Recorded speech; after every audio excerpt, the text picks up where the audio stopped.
Thanks, Stephen, and g'day everyone, and welcome to this webinar, and thanks for joining us on a Saturday afternoon. It's great to have you all here, and it's really good to be able to talk to you about this opportunity. I'd also like to acknowledge Anne being here, so Anne Hardy. Anne will give you another wave. Anne. Anne's going to say a few words about the Graduate Certificate in Tourism, Environmental and Cultural Heritage, and I'll talk a little bit about the Graduate Certificate in Business Studies, but we just want to sort of reiterate that this program is really designed to work with and in partnership with industry, and to actually try and provide a bit of upskilling to people during this sort of difficult time as we're dealing with the COVID-19 situation and the impact that it has on the state economy, and in particular the tourism and hospitality industry within the state. As Steve said, we're going to run through a few slides, a bit of a general overview about some of the key points about both programs and what's on offer. Then Anne and I will specifically walk through the particular content of our different programs, and then at the end we'll sort of go through some of the questions that people might have about studying in this type of course. It's relatively informal, so I haven't even worn a tie today. I'm impressed Stephen has, given a Saturday, but I've gone a little bit more casual. But feel free to ask any questions that you might have. We'll each say a little bit about ourselves and our backgrounds. I've been the Executive Dean here for about 12 months now, but have been with the school and the college for about 15 years. My background, worked in retail, went back to study, actually came through a pathway, an articulation pathway through Drysdale. So completed advanced diploma there and articulated into university, and continued through my studies.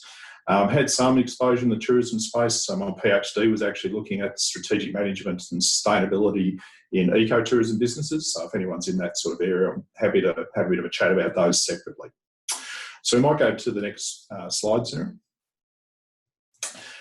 So what is it that's on offer? As part of this sort of industry support program, we've put together two graduate certificates that are available for students to study. So we have our Graduate Certificate in Business Studies, which is made up of 4 units: Corporate Sustainability, Accounting for Managers, Fundamentals of Management, and Foundations of Marketing. And the Graduate Certificate in Tourism, Environmental and Cultural Heritage, which pulls together global issues in tourism, the sharing economy and digital and disruptive innovations, tourism, creativity and culture, and foundations of marketing. And so these programs are really designed to sort of give you a good base of skills in these relative areas. Our business studies program has a wider application in terms of students who are also studying at other industries and sectors, but we are going to be doing a number of things through this program that actually tailors it specifically for the tourism and hospitality industry, and we'll be talking as we go through. Anne and her team, and they've developed the Graduate Certificate in Tourism, Environment and Cultural Heritage, have got a really strong base and understanding of the tourism industry, and that will really come through in the nature of that course. Next slide, Sarah. So just some introductory points. I suppose the big thing to mention is this is a free course in terms of us waiving the fees around study. So normally for postgraduate level courses, it'll be full fee paying up front. But as part of the sort of university support plan that we've negotiated with industry, we're going to be offering this on a fee-free basis. Now, that doesn't mean sort of totally free. You'll still have some out-of-pockets. You have some, buy some textbooks maybe for some of your units and things like that, but you won't be actually paying any of the tuition free. To gain access to this program, you need to be an Australian citizen, permanent resident in Tasmania, to receive that full fee waiver. We do allow people to do the program full-time or part-time. So what's the difference there? So if you were to study full-time, then you'd be doing all 4 of those subjects in semester 2. So semester 2 starts mid-July and ends, I think, the middle of October. Exams are usually done by about the 2nd or 3rd week of November. You can choose to do less than that though. You might study part-time. So in our language, part-time will be doing 2 units or 1 unit during a semester. If you do a part-time, that would mean that your study would run into 2021. And because of that, we are allowing people to continue to gain access to this program into 2021, as long as they start the program now. We strongly urge everyone to apply. I think often people ruminate about these things, think about them for a period of time and sort of put off applying. There's no problem with putting an application in early and getting the ball rolling. We do have a bit of time before the semester starts, so there's time for you to sort of reflect on that decision and to talk to us about any questions you might have as you come up to the start of study, and we're looking at a range of things we can do with the cohort leading up to the program starting that might actually help to build that. We are considering industry experience as an entry requirement. So I think in both courses, if you've got 2 years demonstrated experience, that takes the place of having to necessarily have a bachelor's qualification to come into study. And we also urge you to sort of fill in the statement of relevant experience, or get your employer to fill that in. I think we've got that on the next slide, Sarah, is that right? Yeah, so example of this. So this is just a letter we want people to provide. It comes in with your application. It'll make things a lot easier in the application process if this comes in at the same time, and Stephen will talk a little bit about this later on. But getting this will actually help us make that assessment around who's eligible for the scholarship and entry into the program. So I encourage you to have a look at that.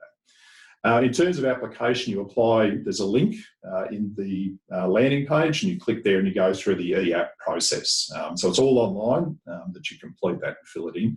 Again, if you do experience any problems in doing that, there's plenty of people around the university who are available to help you to fill those things in. And don't feel afraid to reach out to us and seek more information. Okay, so we might then go on and actually look, I'll talk a little bit about the Graduate Certificate in Business Studies specifically. So as the name implies, this course is really designed to give you a broad base of understanding in some contemporary business issues. So looking at the sort of main functional areas in business, looking at marketing, accounting, looking at management, and giving people exposure to the current thinking and practice in this particular space. So the team of people who are involved in teaching this area come out of themselves, had some experience in industry, but also are currently researching in this space and are very active in sort of building their skills and knowledge in this particular place.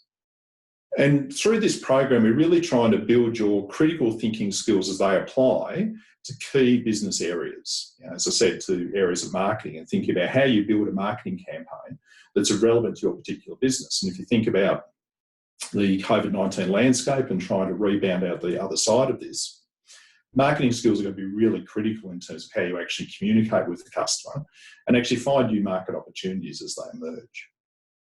Now, this is a traditional business program. It is a course that has wider utility than just the tourism and hospitality sector.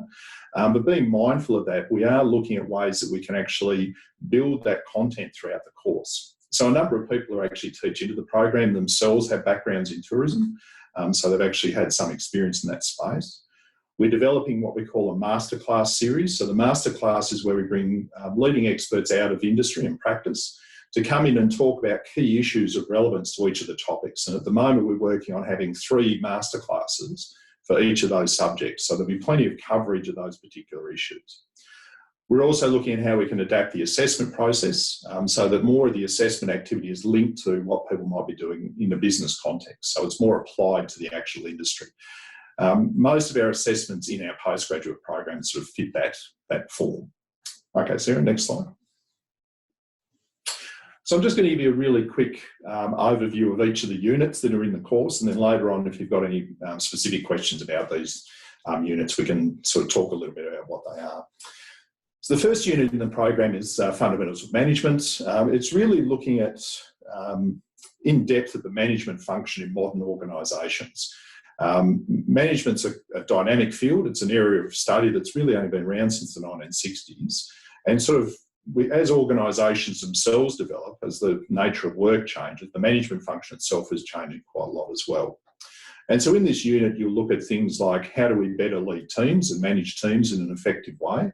The leadership function is a very important part in any business, and I think particularly when you're trying to rebuild out of a crisis, leadership becomes critically important. It's looking at how we deal with complex management issues around staffing, around decision making, about planning for the future.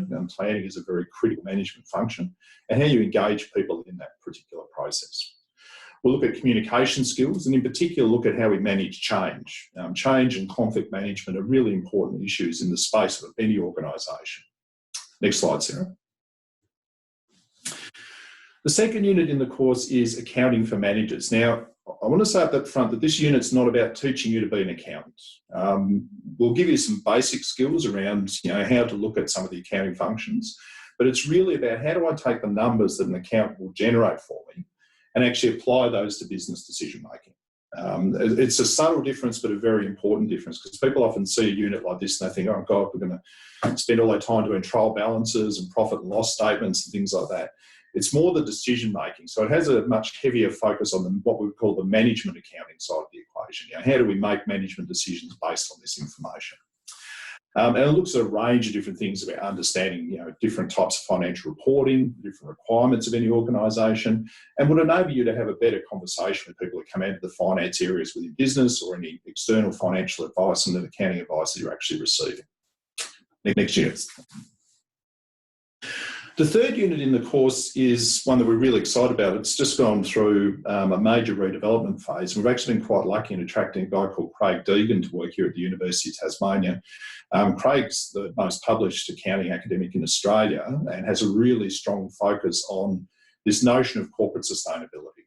How is it that organisations, how businesses can be managed to ensure that they meet this triple bottom line? So they're not only generating good economic returns, but they're having positive social and environmental returns for their organisation.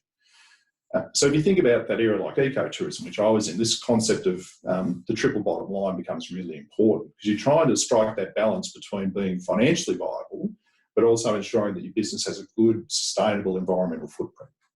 And so Craig, through this unit, will look at some of those issues and look at how organisations make that balance and how they deal with that effectively. Next unit, Sarah. And then the final unit in the course is Foundations of Marketing. And this is probably the one that I'm the most fond of, because marketing is my original parent area. That's the area of expertise that I came out of.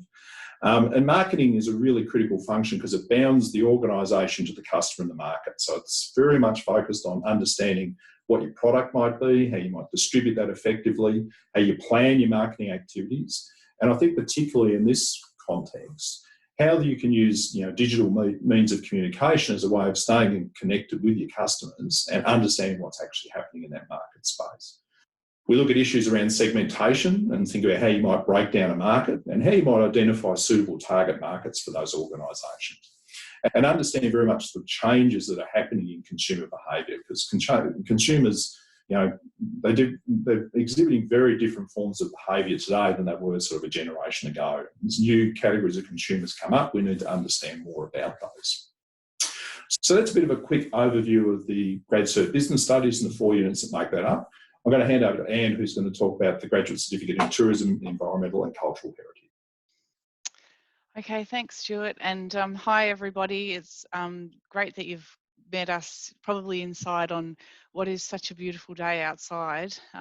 So thanks for joining us and for your interest.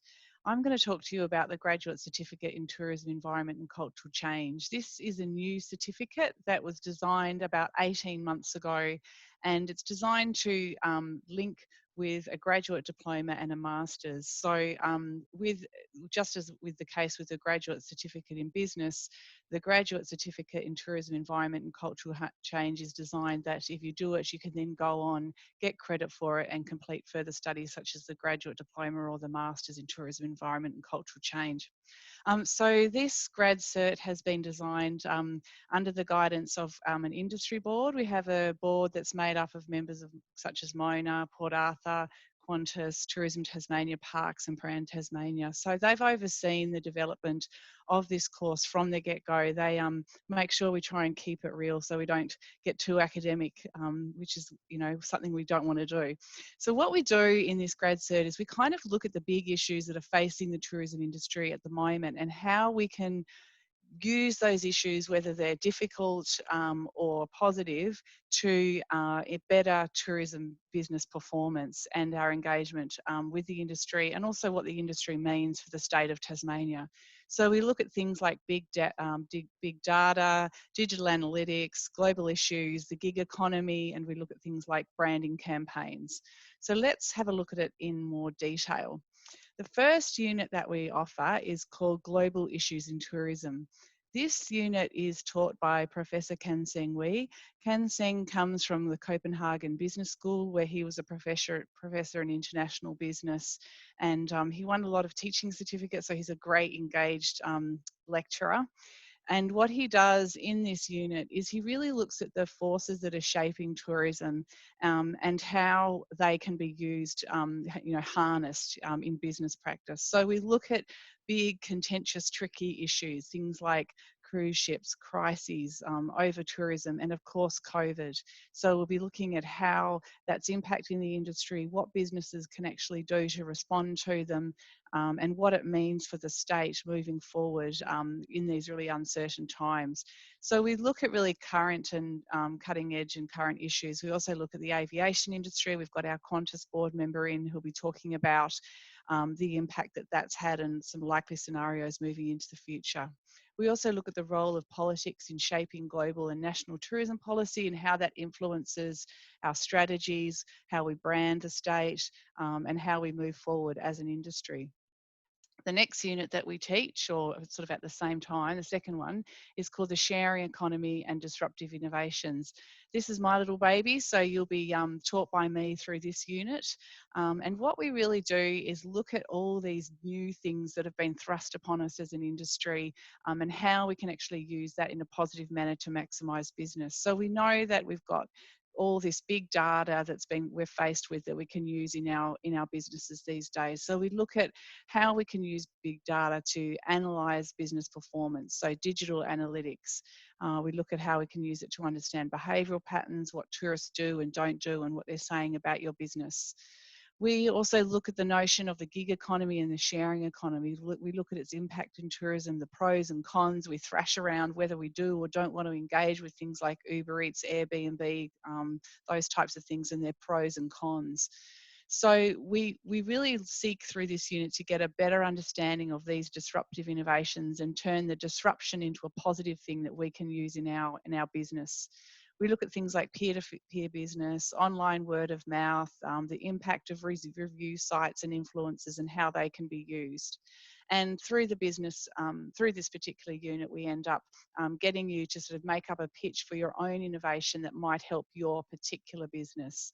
So we sort of put you to fun work in it. The next unit that we offer is called Tourism, Creativity and Culture. This unit is co-taught by Alberta Tottenberg, who is Danish, and she has a background in brand management. She's now doing her PhD down here in Tassie on the Tasmanian brand, along with Kanseng Wee. And essentially what this unit does is it looks at the notion of creativity and how you can weave it into your business. So it looks at why some businesses use creativity really well and they work. And it also looks at when creativity doesn't work. So we really try to explore how you can weave creativity into your business in order to make it sort of perform better, if you like. So we look at case studies like the Buy Local campaigns that's just been rolled out during COVID by Brand Tas. We look at how tourism can sell the Tasmanian brand through storytelling and that type of thing in connection with shared experiences. We look at how businesses can incorporate the brand elements such as nature, culture and clean air into their own campaigns. We look at the Come Down for Air campaign, which was looking so good and then sadly got so derailed. And as I said before, we kind of, the whole idea of this unit is to really understand the creative economy, what it means, what it does for Tasmania and what it can do for business. And the final unit that we teach is Foundations of Marketing. So as Stuart said before, you can't really do tourism without marketing. So we'll be using that unit as well. So all the students from both grad certs will come together to really understand how we can use marketing to maximise our business success. So that's the grad cert in Tourism, Environment and Cultural Heritage for you.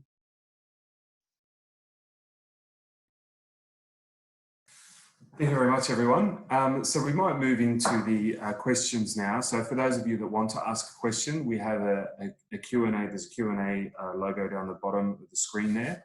Please feel free to put your questions into the Q&A, and we'll answer them. We'll read them out and answer them live. Obviously, if there's personal details there, we won't be reading out personal details, but we'll do what we can to answer everyone's questions. So the entry requirement, so Stuart touched on this at the beginning of the presentation, we're looking for a relevant industry experience or a degree. So with that letter that Stuart outlined, it's important to note that if you're self-employed, you can fill that out yourself. We will be able to get a good idea very quickly if you just include some details of who you are, what you've done. It doesn't need to be anything more than a few bullet points describing your experience and your background or your current undertaking. And we are really keen to see all applications. So if in doubt, apply. And we can work with you if for whatever reason you didn't meet the entry requirements for this particular courses, we could work with you to find alternative courses that might work well for you. Now, on that particular point, many people have asked us, can I apply for both courses? And that's great. However, we'd ask that you put in your preference. The online application is fairly intuitive, and you put in your preference 1, preference 2. We will give you an offer for the course that you've preferred. So if your preference 1 is business studies, then we would offer you business studies. So just have a think about that when you're applying. You can just simply apply for the course that you prefer. But if you were interested in doing both courses, then we'd be really keen to talk to you about completing this course, and then instead of doing another of the same level course, that we work with you to identify an appropriate master's or graduate diploma that you might wish to see. Overseas qualifications. If you have overseas qualifications, we can assess those. I believe the first question was also about a TAFE certificate, but you don't have the academic transcript. That's fine. You can, if you just take a picture and convert it into a PDF, there's lots of different apps that you can do that on your phone if you don't have ready access to a scanner. Use your phone, take a picture, convert it to a PDF, and you can upload it to your application, including, so just the certificate itself should be fine. If you wanted to put in more detail, you could include that on the employer's letter. Just make a couple of bullet points there describing the units that you took if you were concerned that it was from too long ago for us to be able to check it up. Can you do this alongside the Wellbeing Toolkit? Yes, you can. I'm not sure until when the Wellbeing Toolkit is running, but yes, you can do it alongside. With this offering, we will, once you apply and receive an offer, if you accept that offer, we will automatically enroll you in all 4 units of the course that you've chosen. We've done that automatically to just make it a little bit easier getting started. We understand it'll be the first time for many people in the university sector. So just to make it a little bit easier, we're automatically enrolling you in all 4 units, and then you can drop down to a part-time basis if you wish. So you can opt to do just 1 unit of study, 2 or 3, or all 4 units of study. And then you can also spread any units that you don't complete next semester, so in the second half of this year, you can spread them over next year. So semester 1 and 2, 2021, and you will still receive the full fee waiver. If you don't intend to commence studying until 2021, that is fine as well. But we'd urge you to submit your application now, because we can give you an offer, and then once you receive the offer and accept, you can defer that into next year. However, if you were to wait to apply next year, you wouldn't be able to receive the full fee waiver scholarship. So to be able to do the study completely for free, you do need to apply this year. And a number of people have asked, are there additional costs? There are no additional costs. It is a full fee waiver program, so there are no costs to you. Can current students of the university apply? Yes, you can. That's not a problem. Weekly and overall time commitment. So it's been a common question. How many hours do I need to commit per week to attend class? Are the classes at a specific time? And how much extra time will I need beyond the class time to get through the course? Perhaps Julie or Stuart, you might like to answer this. Sure, I'm happy to talk about the Grad Cert Business Studies. I spoke to Dr. Rose Kling, who's the course coordinator, and she has told me that the time commitment varies between 3 hours and 5 hours per unit, depending on how much study background someone has, their level of experience, how efficient they are. 3 hours would generally be the minimum amount of time. 5 hours would be up towards the maximum amount of time. Varies during the semester, depending on when the assessments come in. Most of the assessments in the units range between things like quizzes, tests, case studies, presentation, journal reviews, literature reviews more generally. But the corporate sustainability unit, for example, does have a capstone assessment, and there's a amount of work in that, so you do need to manage your time. I might just quickly add something there. So Julie's right.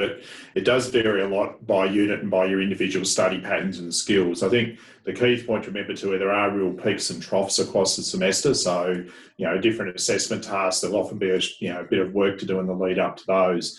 So I think sort of having a good plan of how you're going to attack your studies is really important. And one of the supports that we're looking to put in place is, just those general advice around how you study and complete a unit.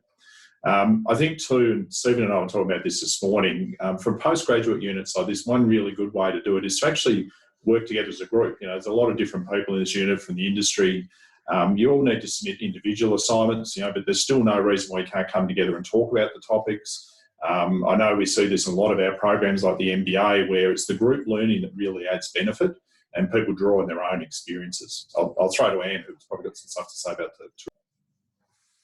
Yeah, no, I mean that's what very similar for the graduate certificate in tourism, environment, cultural change. I'd say 3 to 5 hours to get through your modules, depending on the speed with which you work at, and then additional time to do the assignments. But yeah, I completely agree about working together, and we will have modules that will be released online weekly. They are what replace the traditional face-to-face lectures that we used to go to when some of us were a little younger. But now with this online program, generally the modules are released at the beginning of the week. They're a combination of lectures, little mini lectures that you listen to, podcasts, readings, exercises that you do. And then once a week or so, you'll get together in a tutorial. We'll have the tutorial times during the day and also in the evening to suit people who may be working at different times. And as Stuart said, I think many of you are going to know each other in class actually. So working together, tutorialing together, and having fun together. I think that's probably what I'm most looking forward to, is thrashing a big few issues around in a nice, safe, comfortable environment, and having a bit of fun, but at the end of the day, sort of improving your business towards the end of the year, I think, or the end of semester. I think that's really, really exciting. Yeah, I agree with that there. I think this is always the good thing about postgraduate teaching, is that people have got that industry experience, and there's a real opportunity here for also some co-learning for us to actually learn a little bit about the industry as well. It doesn't all have to be one way. And so I think that dialogue with the team and with the fellow students in the class is a really important part of it. On this point, Stuart, one of the questions that's come in is, what kind of assessments will there be in the course? So yeah, look, we have a diverse range of assessments across the unit. So a unit like accounting for managers, for example, has a lot more sort of reporting style assessments, so ones where you're required to maybe generate some basic data, but then to write a report around that data and what it's telling you about the business viability for a situation. That's different from, say, the marketing unit, which is very much based on case study work. So looking at case studies on organisations, particularly around the assessment tasks, and then actually providing some advice or recommendations around how that situation might improve. What we're looking at with our teaching team at the moment is how we can adapt some of those assessments so that people can actually, in a sense, use their own industry experience as a case study that can be undertaken in that assessment task. Usually what you'll find in most of the business study subjects is there's sort of 2 to 3 assessment tasks across the semester that students would need to complete. Thank you. So we might move on to some of the other questions. Just a bit of housekeeping. If you do have a question, please do type it into the Q&A box, and we'll read out as best we can so that everyone can hear the answer. So there are a few questions there about credit and RPL, so I might just say a few things about that. Yeah. So yeah, we are able to assess people who've previously got qualifications or where they're able to demonstrate significant industry experience in a particular area. So I think someone asked a question about marketing, having studied that and then worked in marketing roles. We can certainly look at giving you credit for that particular area of study. You then have a choice. I mean, you can either take that as credit and you only have to complete 3 units to get the qualification, or it might be that you want to pick up some of the units out of the tourism program, for example. You know, there's an opportunity there to adjust your study profile to fit that within the course of study. So yes, you certainly can, and we'll look at when you've applied, we'll go through a process of looking at your previous experiences and what that might actually mean in terms of recognition of prior learning. Thanks, Stuart. Over to you, Sarah. Thank you. The next question that we have here, a good one actually. Can I study 1 unit per semester as long as I start in July 2020, i.e. finish the course over 2 years? The short answer is yes. But the full fee waiver scholarship is only available until the end of next year. So at one point, if you wanted to study each of the units entirely for free, at one point you would need to take at least 2 units. So you can spread it over all 3 semesters, but the key point is you do need to apply this year before semester 2. And once you receive and accept an offer, then you can spread it out up until the end of next year. But if you spread it into 2022, that final unit, any units beyond 2021 would be, you'd be liable for the normal fees. So this program has been developed specifically as a response to COVID-19 to assist Tasmanians transition, and we want people to take advantage of that.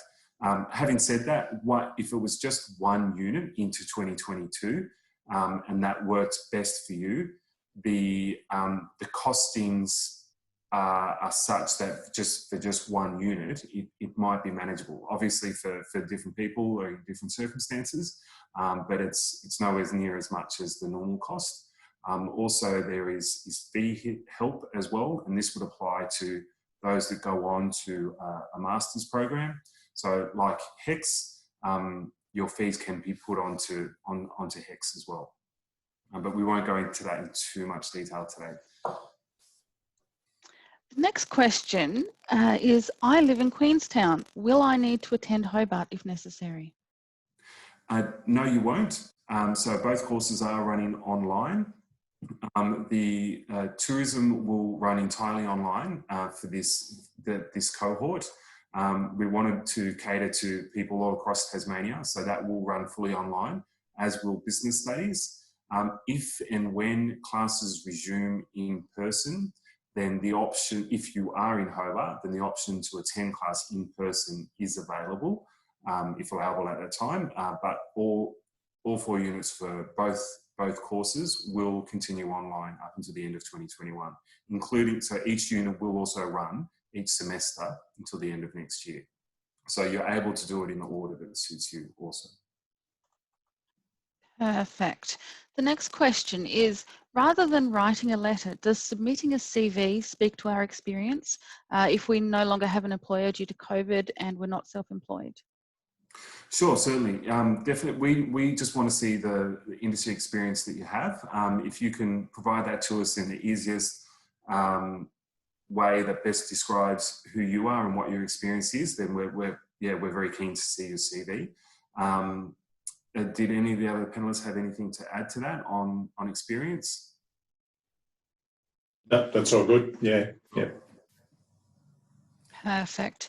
The next question is, can onshore international students study any of these courses at no cost? This particular program is designed, the full fee waiver scholarship is designed as a response to COVID-19 to assist Tasmanians. So if you are an international student, you could apply, however you would be subject to full fees. Thank you. Just one question over in the chat here. I know you said it's free. What about textbooks? Will we still need to pay for those? Anne and Stuart, if you...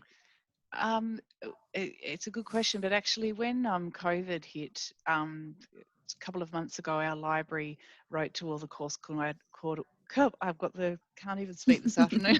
Saturday afternoon. I know. I can hear the coffee machine in the background. I'm like, oh, okay, I'll start again. When COVID hit, the library invested in all the textbooks that the courses needed. So there should be no reason to actually need to buy textbooks.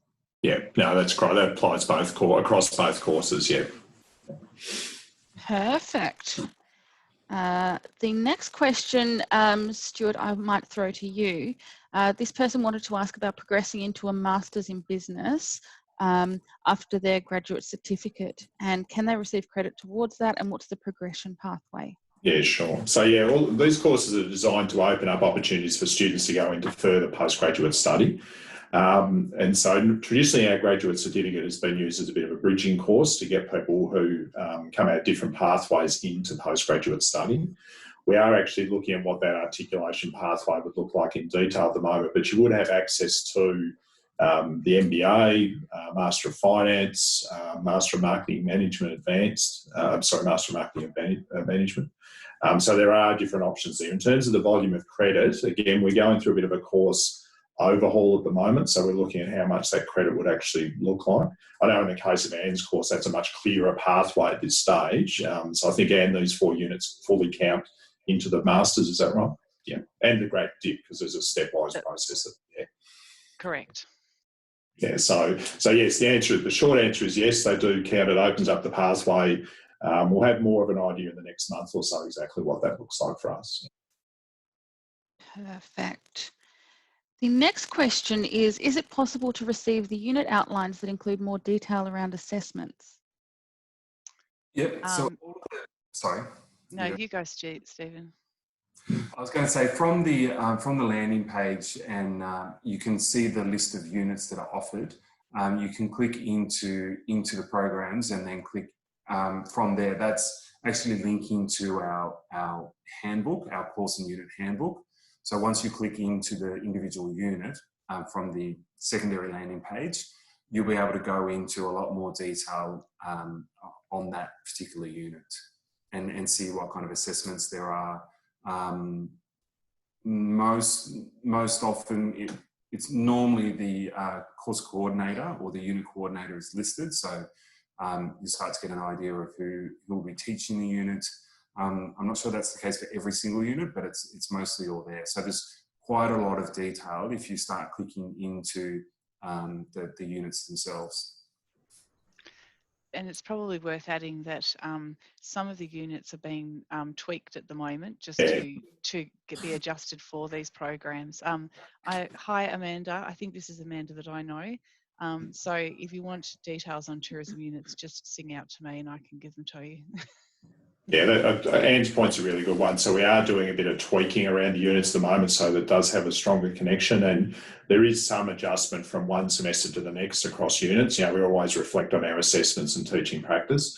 So sort of have a look at them. They'll give you a bit of a general overview, and yeah, we'll certainly try and get out the final versions as close to as soon as we possibly can. As a follow-up to that question, are there any exams for any of these units?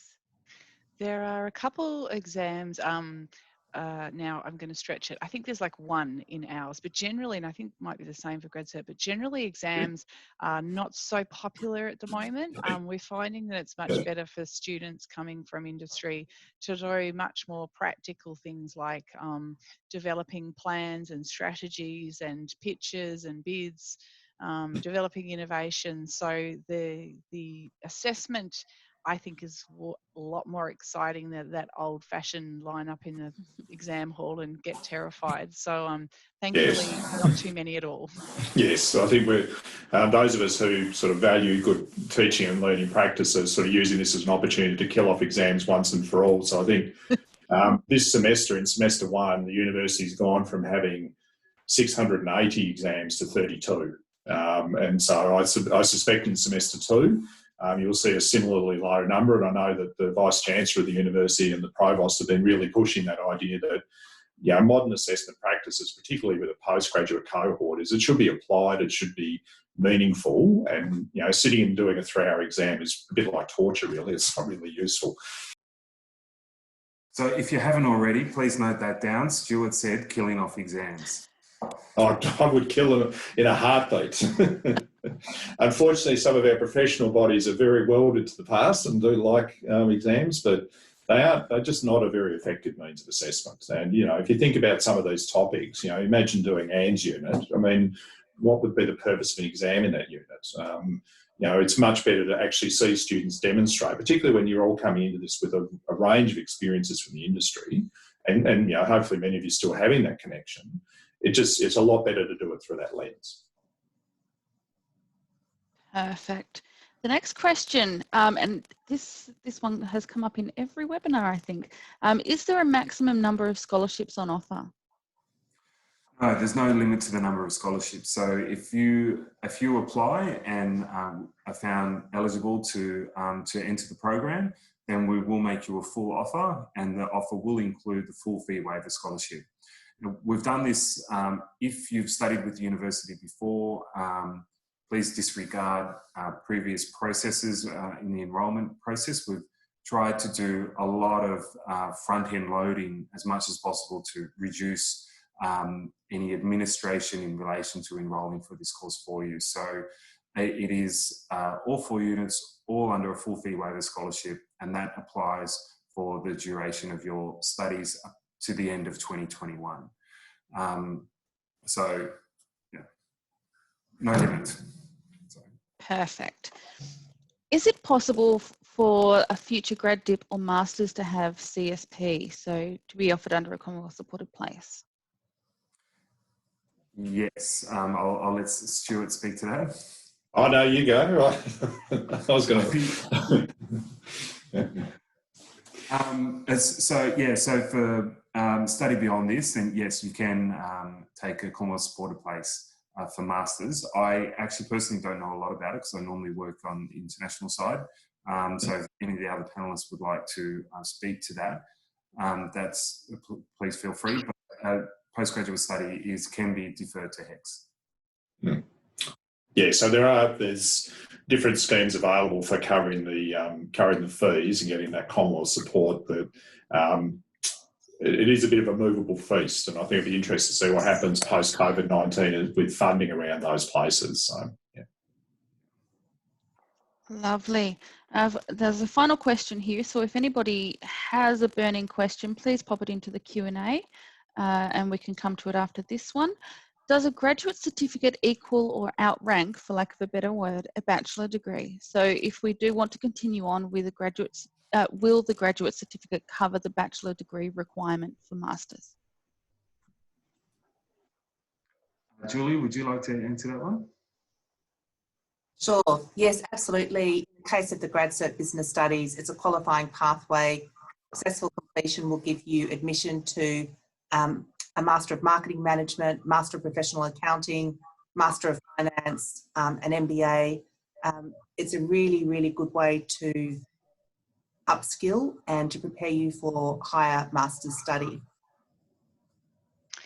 It might be worth, I wonder if it's worth adding that with that question, whether to go on to a bachelor afterwards, because the person asked about bachelor. I would say that if you're accepted into a graduate certificate, what the university is doing is recognising that you have probably got enough industry experience that has been equivalent to a bachelor. So my recommendation would be to aim higher and go into either a graduate diploma or masters, and the same with the tourism program, the grad cert. Those 4 units, you get direct credit into the masters in tourism. So I'd aim higher. I'd go the grad dip or a grad or masters after you've done grad cert.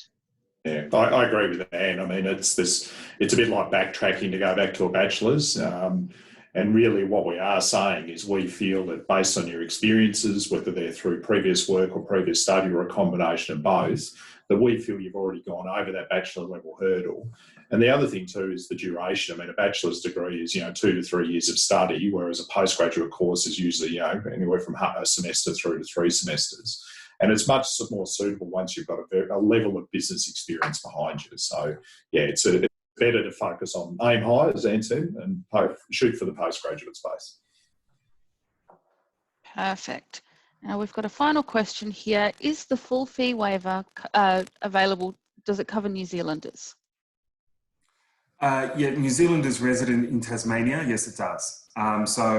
It covers domestic students, it's available for domestic students, and domestic is defined as an Australian citizen or permanent resident, or a New Zealand citizen residing in Australia is eligible as domestic student under this particular program for Tasmanians. So if you're a New Zealander residing in Tasmania, then yes, it's available as a full fee waiver scholarship to you. Just as a note there, I'm happy to stay on for as long as anyone has further particular questions that they'd like to discuss in person. I'm happy to stay on and answer those questions this afternoon. So I'll give it a little bit of time for any other questions to come through, but as we've recorded today's webinar and we're recording each of the webinars that we've been holding every day, we will be sending that out to everyone that is registered for any of the webinars or registered interest in the program. So that will be coming out via email. We will also forward through a copy of the presentation that we've held today. You will probably receive that on Wednesday afternoon. But if you wanted to start your application in the meantime, you can do that by clicking the Apply Now button on the landing page and getting started in there. In addition to that, just with that employer's letter, we've designed it to make it easier for you. So please don't see that as a hurdle, or if you think that it doesn't quite fully capture your circumstances, then use that letter, edit it yourself, just make it reflect who you are. We don't need anything more than a few bullet points on what it is that you're doing and just write it in a way that best describes your circumstances. Please don't be put off by the employer's letter. And similarly with there have been pretty consistent questions about qualifications from a long time back. And if you don't have it handy, if it's an Australian qualification, please note it on the electronic application, because we'll be able to, there is a way to look up old records. There's a shared national database that we can delve into to look up old records. So if in doubt, just note it on your application and you can look it up. But if you've got it handy, it will make it quick and easy for the assessment team to see the qualification, note it down, and make an offer. So offers for the program will start going out on Monday. So if you've already submitted your application, don't fret. Offers will commence being sent out from Monday. If you submit your offer in the coming few days, it will take around about 48 hours from the point of submission to receive an offer, up to about 5 days. We just want to keep a little bit of wriggle room there. Yeah, once you receive that offer, it's just a matter of clicking accept. If you accept, we enroll you in all 4 units, and then you've got plenty of time to figure out if you want to do all 4 or reduce the load to 1 or 2 units and then spread it over this and next year. So, is there any more questions come in? We haven't had any further questions. We do have a comment, which is to say, thanks so much for your time. We've all done a fab job for a Saturday. Excellent. Well, thank you very much, everyone, and thank you for all of the everyone in the audience coming today. Again, we appreciate it. It's Saturday for you as well. So thanks for coming down. And look, if you are in doubt at all, just submit an application. We fully appreciate that this program is may be daunting for a lot of people, may have been out of study for a long time, or you might have oodles of experience and are wondering whether or not it might be something that you can benefit from. If in doubt, reach out to us. But we think the more the merrier. The richer the experience of all the participants, the richer to date, the richer the experience will be in this particular course. So thanks very much, and we look forward to seeing you in class soon. Bye everyone. Have a good weekend. Bye. Thank you. Bye-bye.